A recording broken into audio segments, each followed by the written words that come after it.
having pushed the horrific images of the Lockerbie disaster out of her mind for 35 years. TV host Lorraine Kelly unlocked undiagnosed PTSD when she finally returned to the stricken town.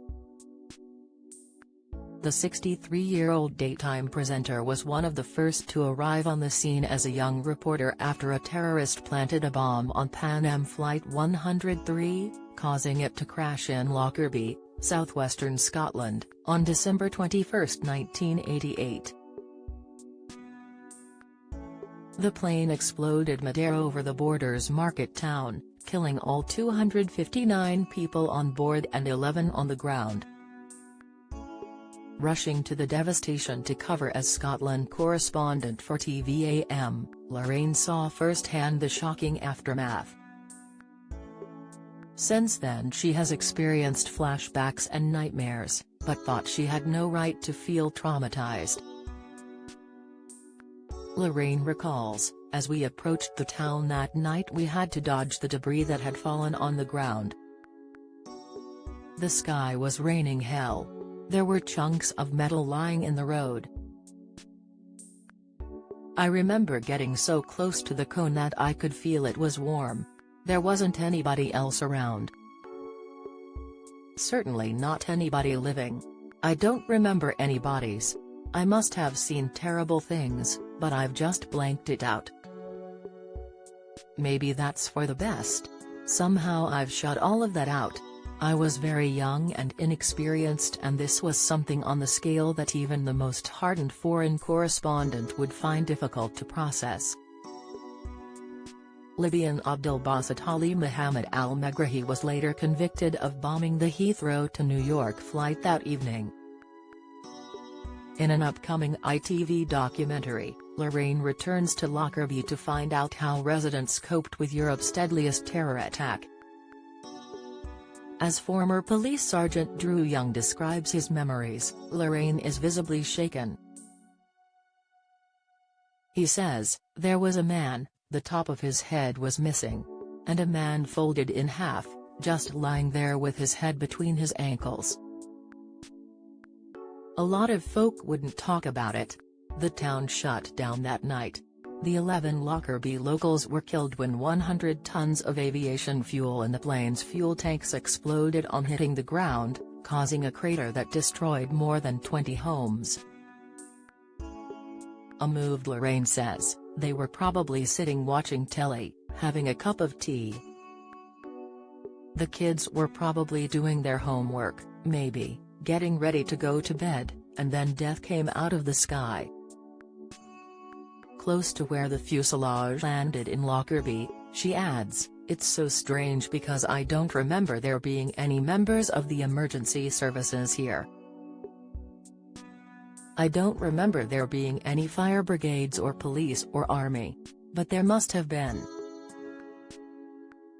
And I'm wondering whether the reality is mixed up with the nightmares that I have.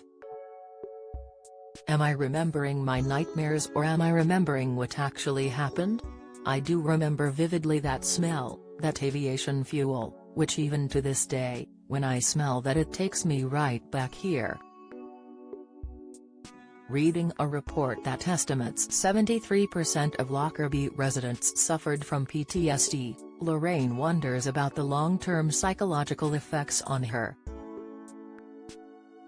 She says, "I was only there reporting on it, I didn't stay. I was able to leave and go back to my life. I don't feel I have the right to feel traumatized." But an expert explains to her that PTSD is the body's natural defense to shock and trauma, and that if she is experiencing flashbacks then she has the condition, and must stop avoiding Lockerbie in order to heal. Lorraine also admits to feelings of guilt because her Lockerbie coverage was her big break, landing her a promotion to the TV studio. Overwhelmed by the diagnosis, Lorraine says, "I've never felt able to revisit Lockerbie until now, though I had a sense of unfinished business.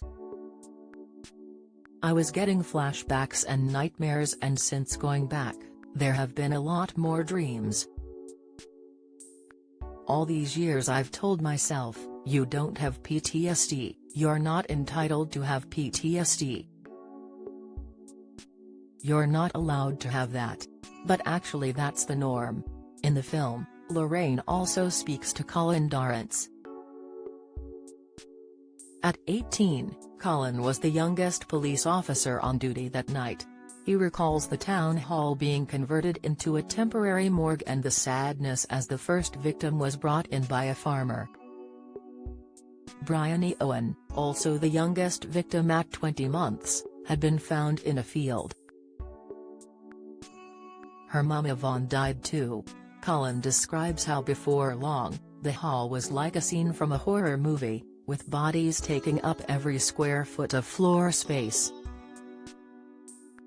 Lorraine meets Peter Giesek, then a 36-year-old mechanic, who was watching television when the plane came down, scattering 60 bodies across gardens and on rooftops.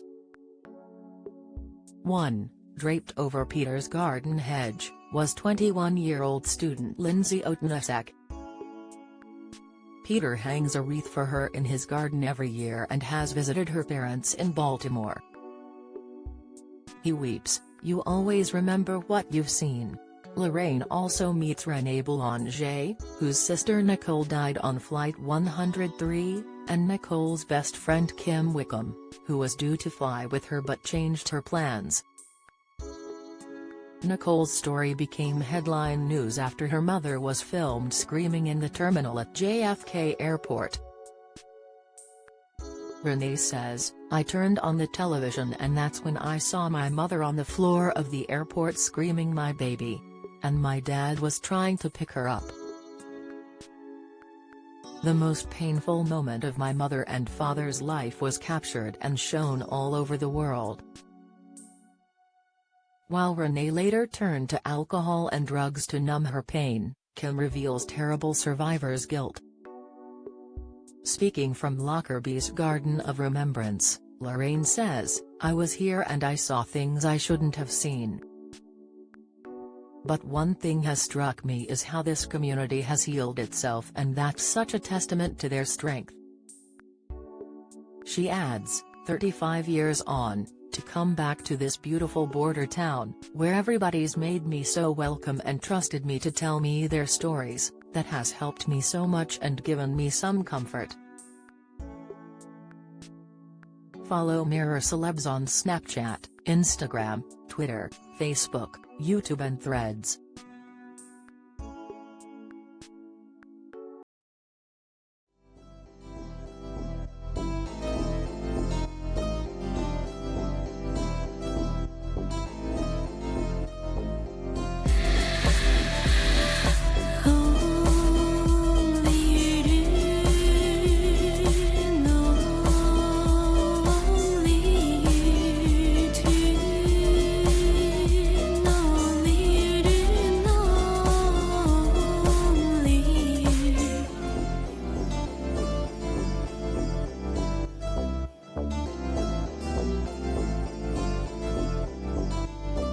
To